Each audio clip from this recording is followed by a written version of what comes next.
কয়দিন অসুস্থর কারণে ভালো করে স্নান করছি না। দেখো গামা মাসিক মানে কিভাবে ফুটছে, তো একটু সাদা সাদা যে দেখতেছো এটির মধ্যে কিন্তু নবরত্ন পাউডার দিছিলাম। তো দেখো পুরো লাল লাল হয়ে গেছে। আর এখন যে একটু কাজ করতেছে গামতাছে মানে আরো বেশি জ্বলতাছে।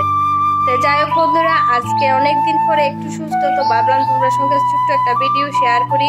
তো আজকে ঘরের মধ্যে কিছু মানে টিফিন বানাইয়া খাই না অনেকদিন হয়েছে, তো আজকে ঘরে বানামু। তো ঘরে রাখা হওয়া যে বইটা প্রায় খাজার মতো, তো ভাবলাম তোমরা সঙ্গে শেয়ার করি। তোমরা অবশ্যই দেখো, যদি ভালো লাগে অবশ্যই তোমরা কমেন্টে জানাইও। আর তোমরা বাড়িতে কিন্তু এটা ট্রাই করেও খাইতে পারো। তো চলো, এটা কিন্তু মানে বেশি ঝামেলা না, একদম শর্টকাট। প্রথমে দেখো এদি আমি দেখো পাতার মতো বানাই লইছি। তো এদিকে আমি অঙ্কিতা করুন জানো নি, চিনির মধ্যে দিমু দিয়া একদম শক্ত করে বানাই রাখবো, যাতে করে এক সপ্তাহ রেখা খাইতাম পারি।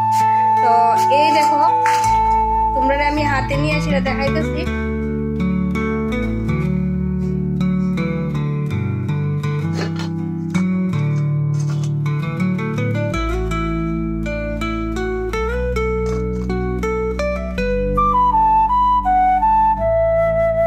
পিঠা দিয়ে চিনি দিয়ে শিরা এখন বানাবো। আর আমি আগে দেখো কড়াইটার মধ্যে অয়েল দিয়েছি, কড়াইটার মধ্যে আমি চিনি দিয়ে এলাম খালি কড়াইয়ের মধ্যে।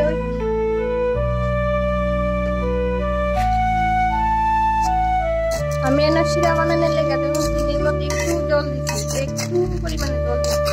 শিরাটার মধ্যে দিলে মানে খাইতে আরো বেশি ভালো লাগে। আর দেখো এদিকে আমি পুরো তাল মিশ্রির মতো দেখো জলটা দিয়ে অনেক শক্ত হয়ে গেছে। তো একটু পরেই নরম হয়ে যাবে, তাদের